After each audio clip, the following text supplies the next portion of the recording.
Hey everybody, welcome back to Touchy Reactions, Sabaton fans. We've got another good one for you today. We're going to be jumping all the way back to the album Primo Victoria to check out the song Stalingrad. This was requested by Jagd Panzer 4 way back in the day. The patrons finally got it up on the list, so here we are checking it out in October.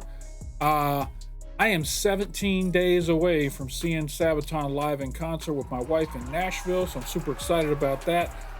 Can't wait till they hit the States so I can look up their set list and make sure I got all the songs on their set list covered. If not, you're going to see a whole bunch of Sabaton reactions coming out quick because I got to get all them songs covered before I go see them in concert. And again, hopefully they do 82nd All the Way when they're in Tennessee. That would be super nice. I would enjoy that very much. Got my new 82nd hat for the concert. Just came in the other day. Hope y'all like it. And without further ado, we're going to be watching 3 videos tonight. We got a lyric video. We got a Sabaton History Lesson, and then we're going to be watching a live performance. There was about 5 live performances I could find. Most of them had kind of terrible audio or really bad video, so I picked out the one that had the best of both worlds kind of thing, so I hope you guys enjoy that.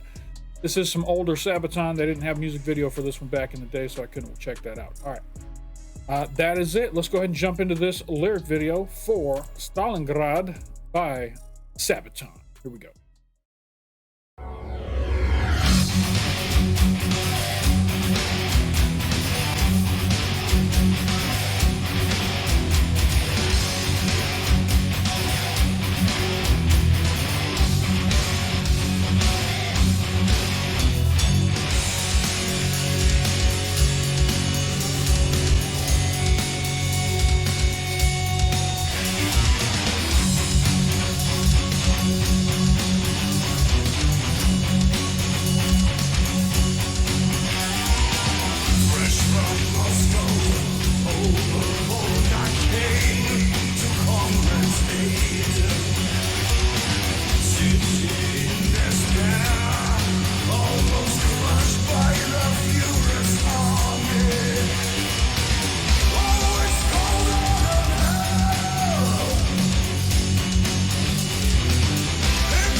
Okay, the cadences are all over the place on this one. The rhyming's all over the place. I do know what this story is about. I think this is when during World War II, when the Germans were pushing their way into Russia.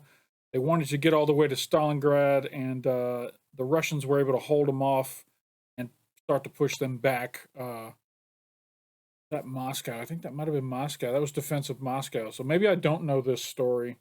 I'll look forward to the history to learn a little bit about it.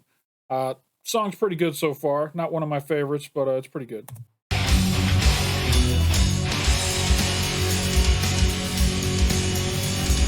By the way, when I talk about the cadence, I'm not talking about the drums. I'm talking about the lyrical cadence of how he's singing the song. It's first time hearing it, it's a little jarring because it's not what I expect is going to be coming. That's what I meant by that.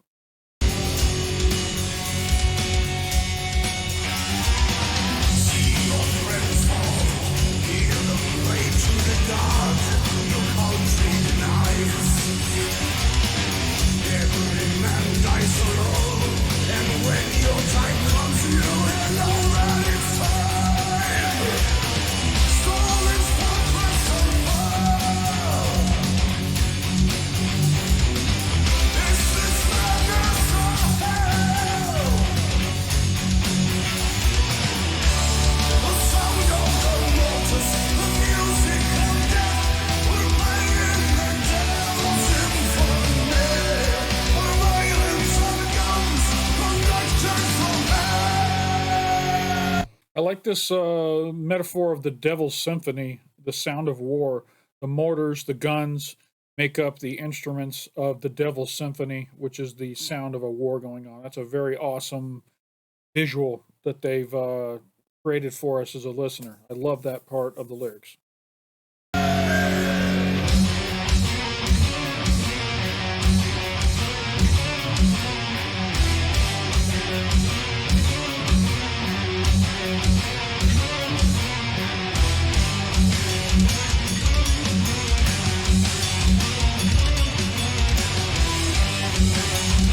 Like a cowbell or something going on.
May sound weird, but this is starting to remind me of some Pink Floyd. The way that the music is going in this thing, it's really changed pacing. It's gone into some different atmospheres. I think I kind of like it. I think I kind of like it.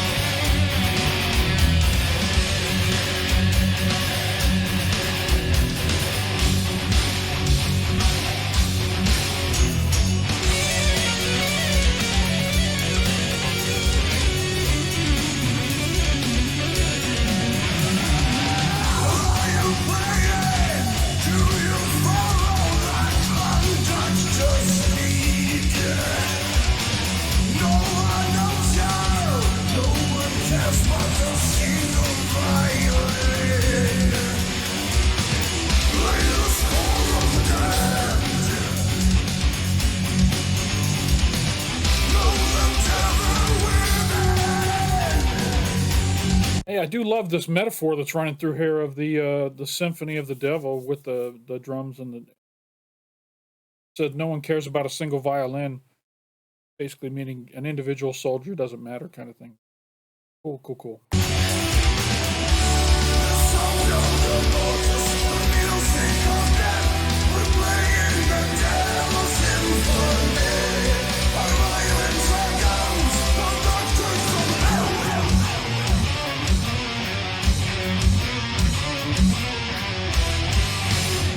All right. Shout out to Piscator for that lyric video. Good job. You always do a good job on these lyric videos. Wow, this is a confusing song for me because I really enjoy the lyrics with regards to the poetry in them.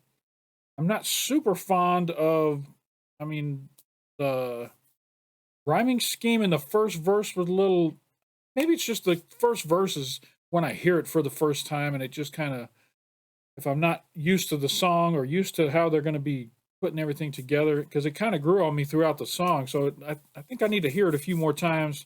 And by the end of this, we should have a full, solid formed opinion here. All right, let's check out this Sabaton history. I got Indy Nidell, Joachim from Sabaton. We got Per from Sabaton. And we're going to be jumping into Sabaton history number 30, Stalingrad, World War II. Here we go. I'm Indy Nidell. And this is Hungover Per, and this is Sabaton History.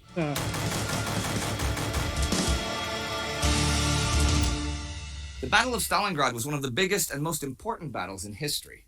And our lyrics to the song Stalingrad is actually based on a Russian soldier's diary.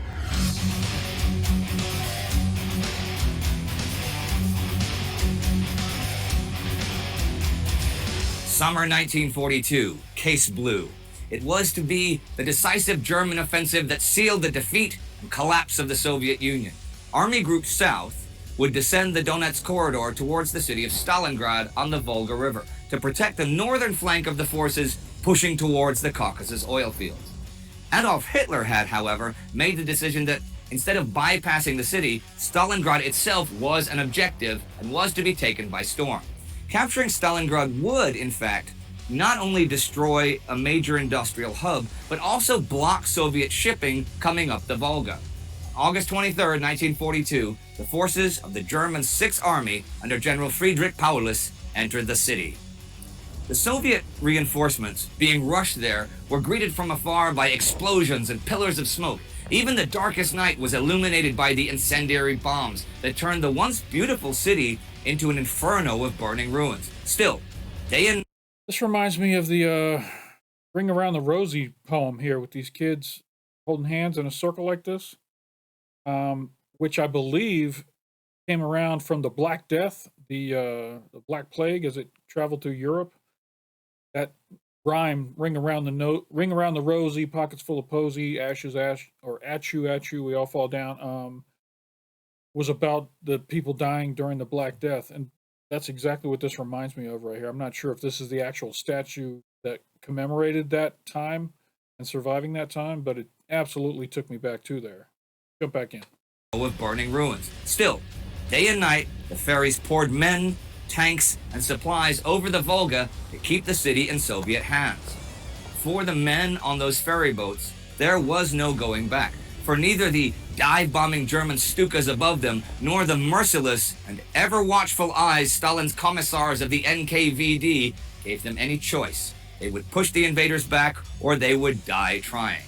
Stavka, Red Army Command, had tasked its 62nd Army under Lieutenant General Vasily Chuikov to hold on to the city that Stalin considered the symbolic birthplace of the Bolshevik Revolution, whatever the cost. Stalin's orders were law. We shall never surrender the city of our birth. Let us barricade every street. Let us transform every district, every block, every building into an impregnable fortress. Ironically, in that task, they were helped by the German Luftwaffe, as its massive carpet bombing campaign had turned the city into a maze of ruins and rubble. Every cellar could be turned into a bunker, every collapsed factory into a possible strongpoint. And Chuikov's tactic was hugging the enemy. They would be so close to the Germans that they could not be targeted by artillery. Wow. In the wreckage, men caked in dirt, dust, and blood ran into each other, fighting mercilessly with guns, hand grenades, and bayonets. Small platoons of Soviet submachine gunners swarmed through the ruins, trying to outflank their enemy, while German stormtroops rushed from cover to cover under the stutter of machine guns. Chuikov called it the Stalingrad Academy of Street Fighting.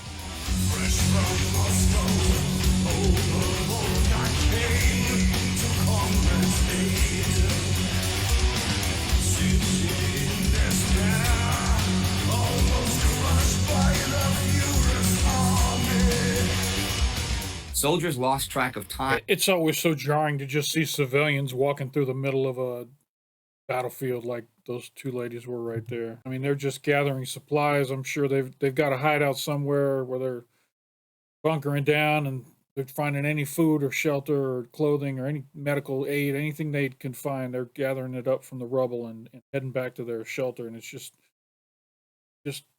hits you in a hard place in your chest to see that. It's not comfortable.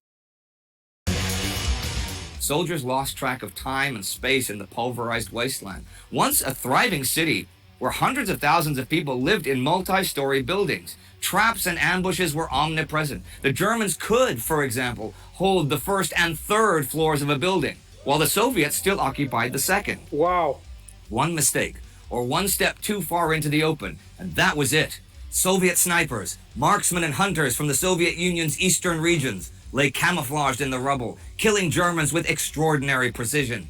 Casualty rates among German officers rose to unprecedented levels, as their life expectancy at the front was often just a few hours. Ooh. It was an extremely draining way of conducting war, both mentally and physically. No sleep was granted, as every night was illuminated by flares and harassing fire.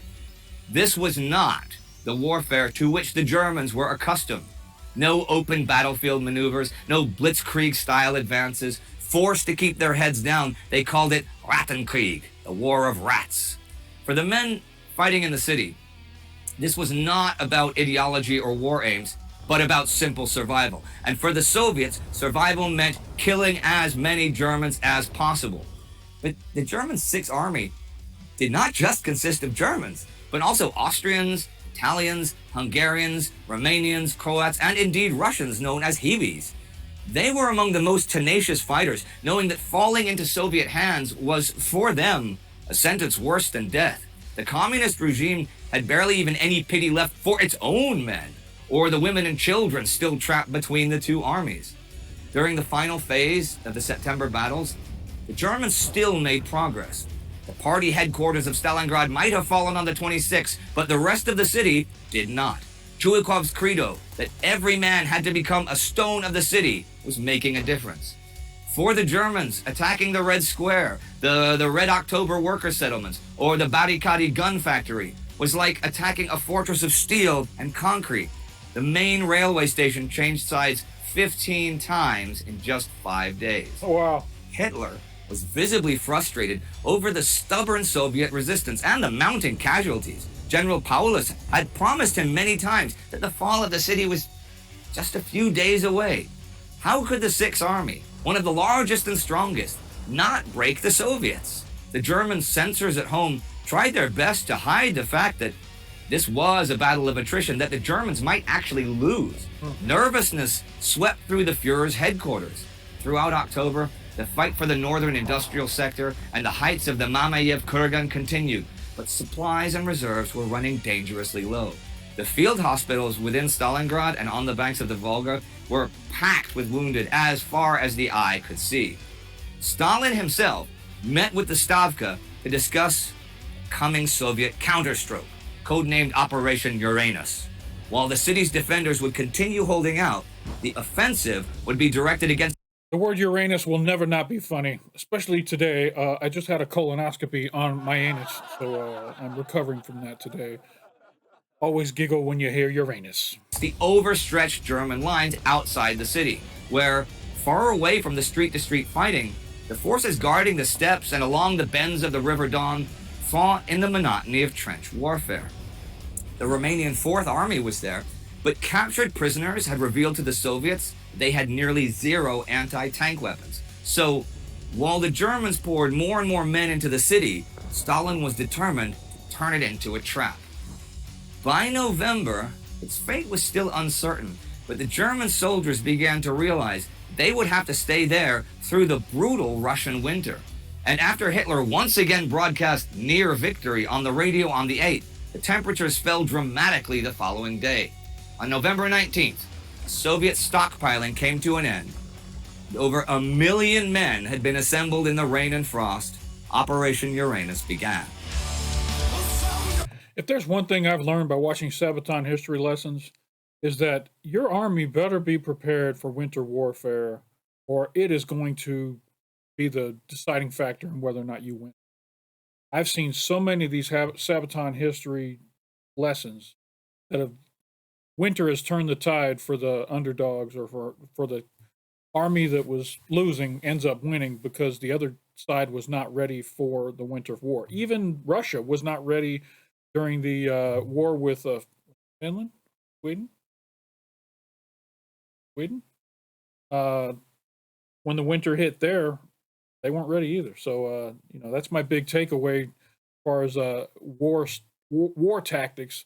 You better be ready when the winter comes, or you're going to get your butt handed to you really fast, because morale goes down, energy levels go down, will to fight goes down, everything drops. And if you're the team that's prepared and has your soldiers prepared for it, it's going to be a walk in the park.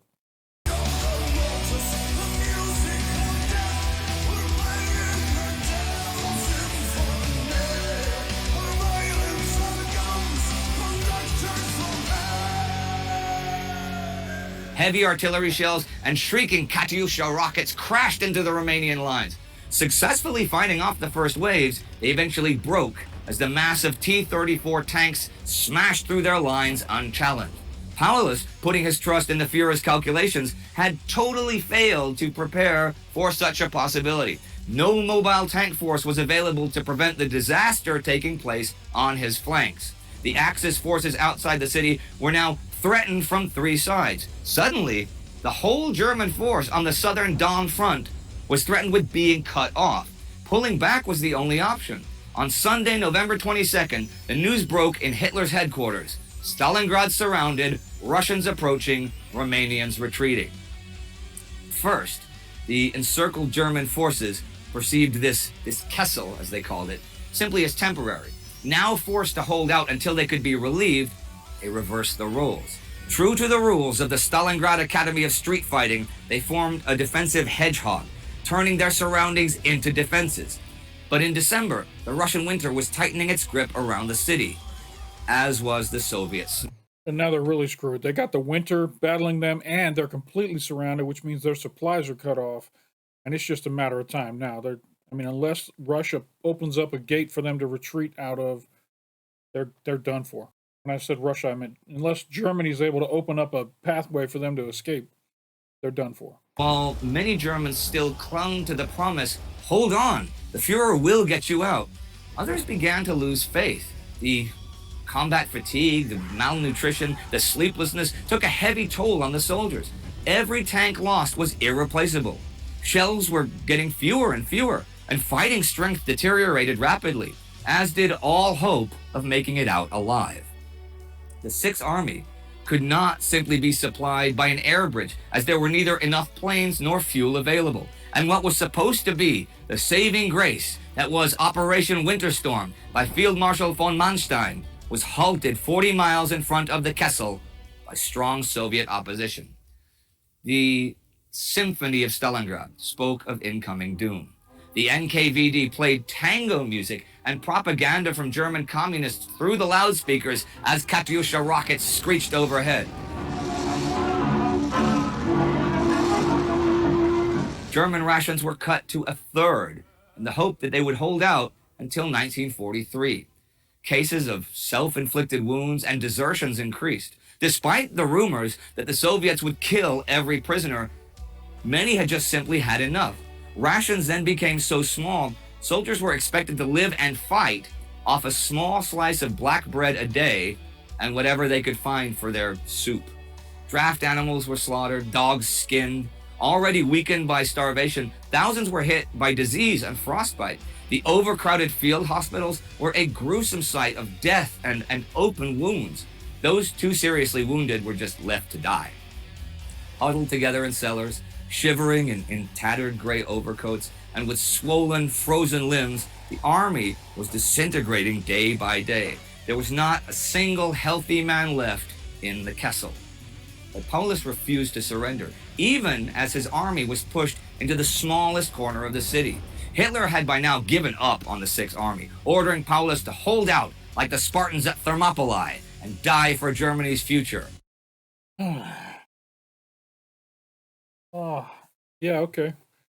I think apples and oranges here with regards to holding out like the Spartans at Thermopylae. The Spartans were defending their country from the Persians at the Hot Gates. So if they were the only speed bump between the Persians and their land, so that wasn't the case here. These people were completely surrounded. They weren't stopping the Russians from doing anything. They were just waiting to die. Crazy.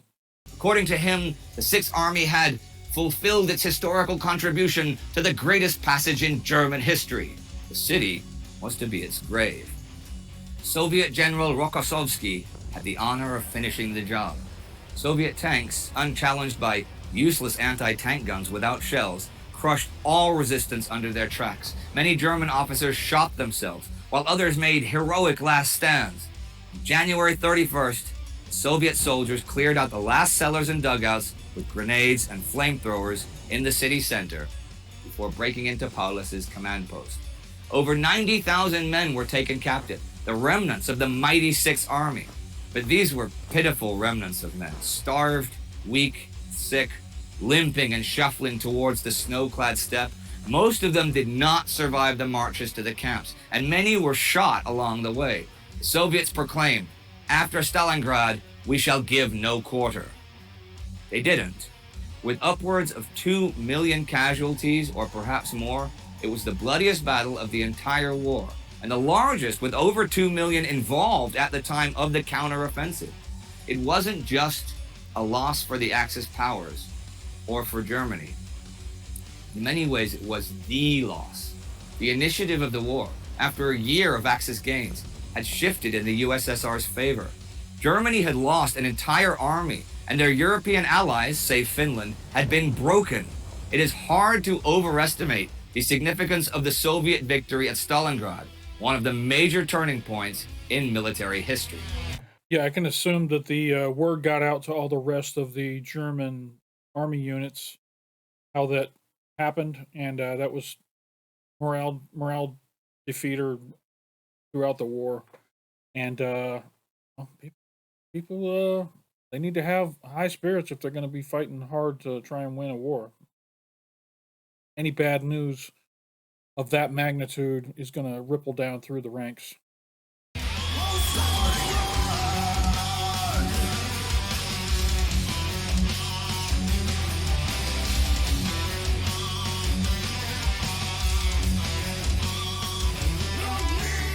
Alan Brooke, British Chief of Staff, said this: "I felt Russia could never hold. Caucasus was bound to be penetrated. Abadan, our Achilles heel, would be captured with the consequent collapse of the Middle East, India, etc. After Russia's defeat, how are we to handle the German land and air forces liberated? England would again be bombarded, threat of invasion revived, and now we start 1943 under conditions I would never have dared to hope. Russia has held. Egypt, for the present, is safe. There is a hope of clearing North Africa of Germans in the near future." The entire war had changed for the Allies, for the whole world, and for the future of mankind, for every one of you watching now.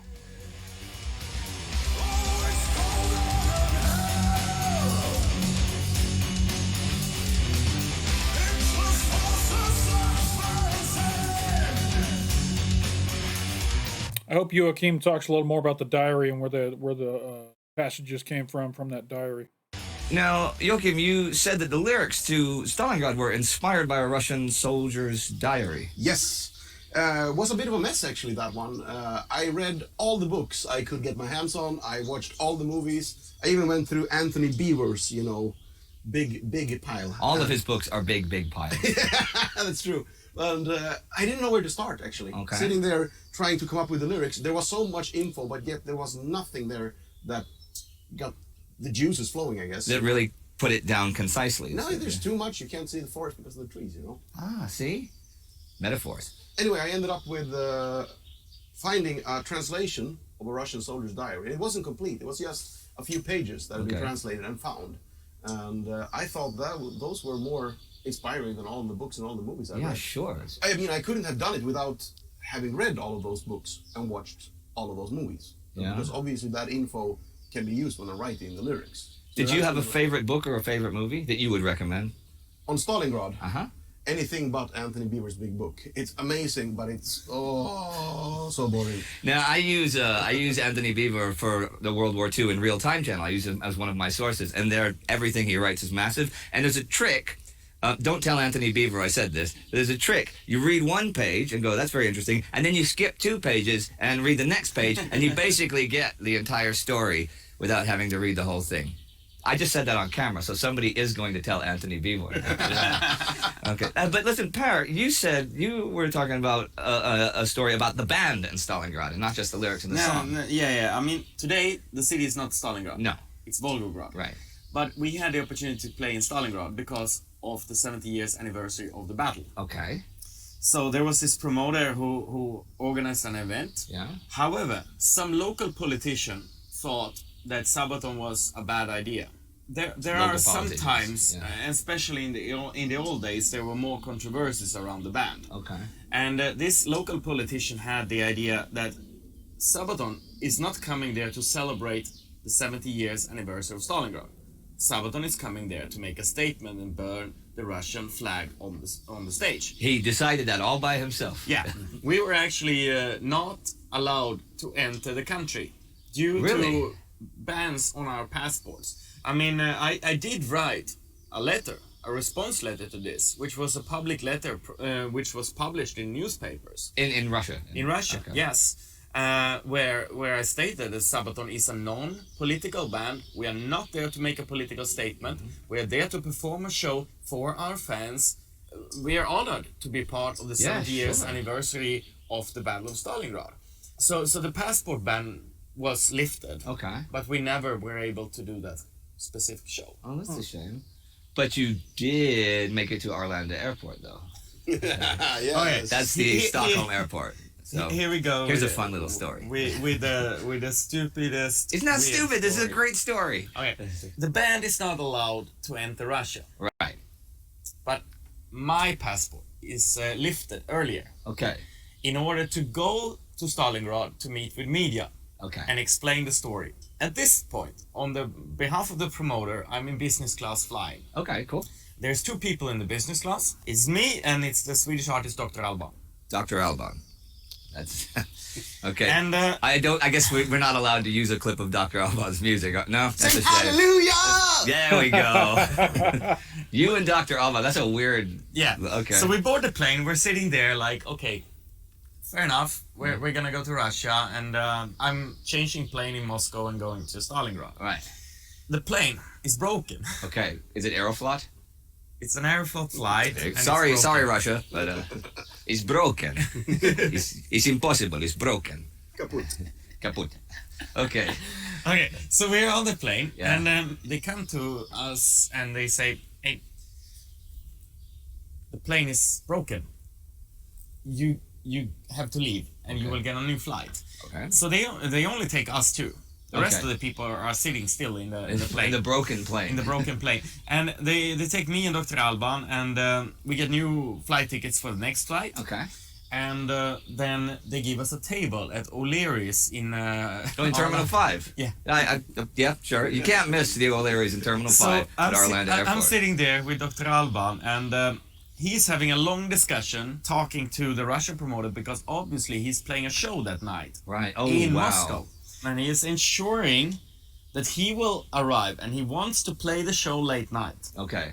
Even though it's gonna be very late, because our flight is gonna leave at like 2 o'clock in the night, and we are Oh, wow. That late. Yeah, and we're skipping time, so he's gonna land at 4 or something, and he wants to go on stage very late. So he's going to go, wait. He's going to go get there at like 4 in the morning. He wants to go on stage at like 5 in the morning. Yeah. Okay. And he says the show is still on, and he has some kind of argument with the promoter who doesn't believe in this. And not at some surprised. point, Dr. Al Oh my God, you want to ask your fans to wait around till 5 o'clock in the morning so that you can perform? The hell is that? You hate your fans? Alban is making this statement very loud as he is. I wish the Nazis won World War II. Oh, So there God. would be some kind of you guys would have some manners. And I'm sitting at the table next to Yeah. him, and trying to kind of disappear. Yeah. Because there's a crowd around you guys, right? There's a crowd, it's full packed O'Leary's, and everybody's looking at our table. Well, Dr. Alban, if you're out there, I really hope that you made that show.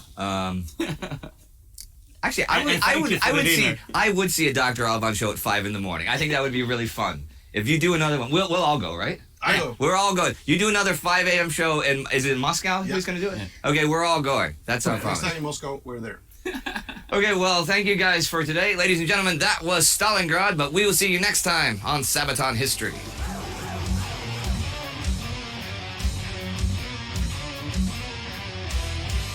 So if you subscribe and if you become a patron, you have the chance to get our old Sabaton albums with in-this comments talking about the historical background of each song, similar to this video, but in an audio format. Really beautiful, really nicely done. And that's all for today. Thank you very much, and see you soon. As always, please support Sabaton History on Patreon. All right, let's go ahead and jump into this live performance. I think the story of Stalingrad and the story in defense of Moscow are very, very similar as far as the Germans were able to push right up to it and almost take it, and then the Russians dug in and pushed them back and held. And, that's two major city centers that they were able to defend that were turning points in the war. And congratulations to the Russians for being able to hold. I know a lot of lives were lost on both sides, especially the Russians defending their homeland. So, all right, this is let's see here, Pilsen, Czechoslovakia Metal Fest in May 6th of 2011. And this is Sabaton singing Stalingrad live. Here we go.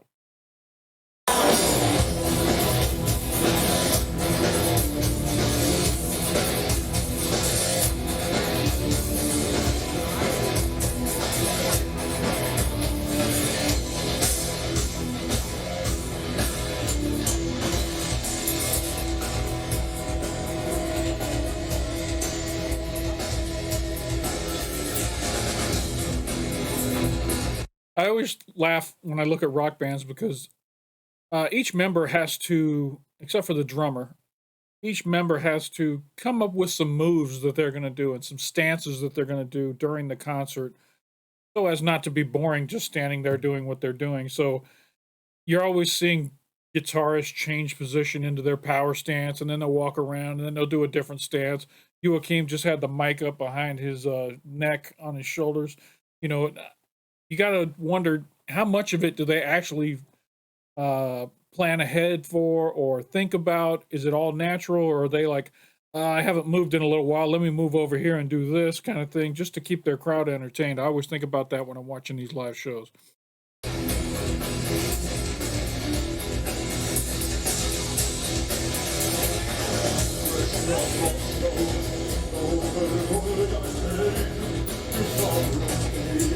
Guitarist just decided to change side of the stage. Power and Joachim got their feet up on the monitors.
This is way early Sabaton. I don't think Tommy, Chris, or Hannes are in this particular band.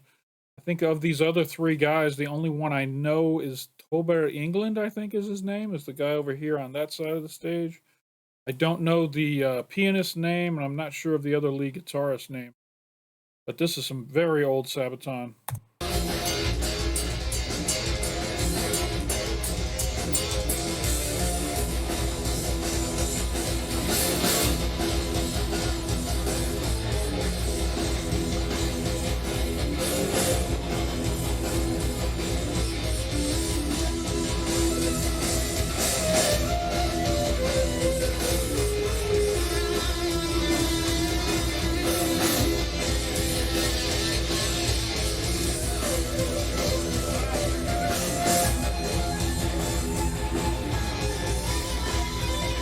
Really enjoying watching the drummer on this.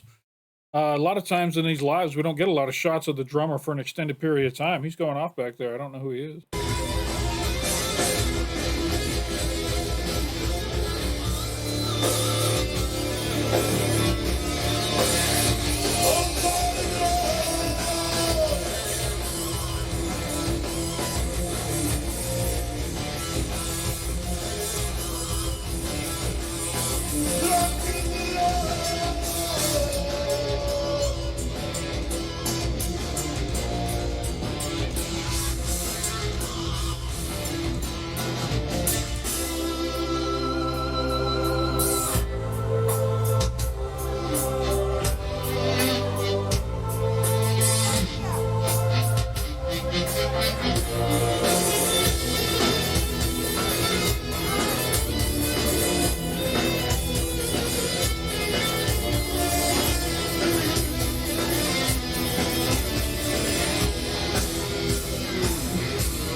Yeah, that drummer's going off.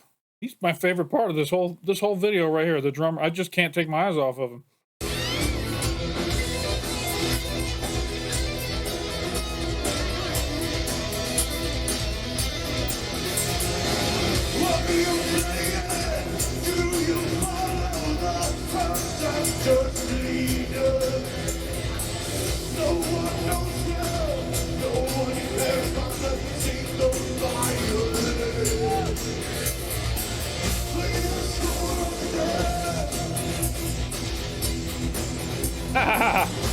Yes, yes. Joachim has got the trophy of a young woman's bra. Very nice.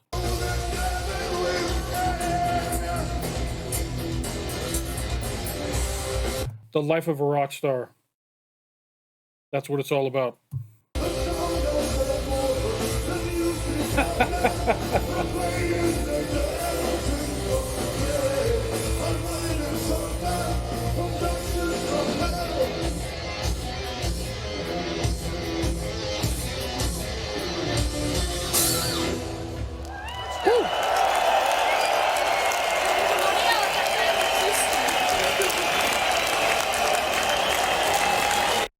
Wow, that person really was zoomed in pretty well. Okay, so that was Stalingrad by Sabaton, another good one from the past.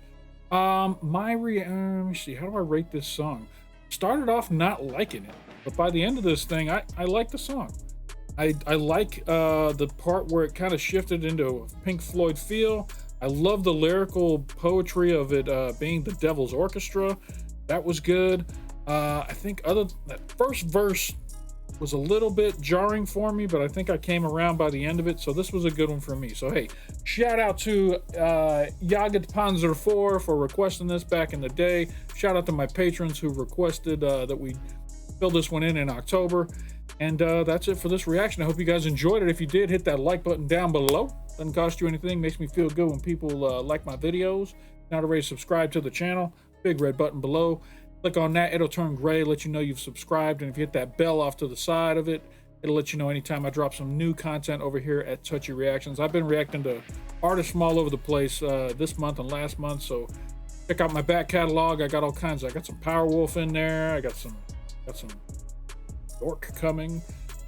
Just did some Eskimo Callboy. They changed their name to Electric Callboy. I did some of their stuff here recently. Check that out. I'm having a blast over here, and thank you all for all the requests coming in and for commenting, liking the videos, all that good stuff. Thank you, thank you, thank you. I'm having a fun time doing this. That's all I got for this reaction. Appreciate you stopping by, and don't forget to come on back.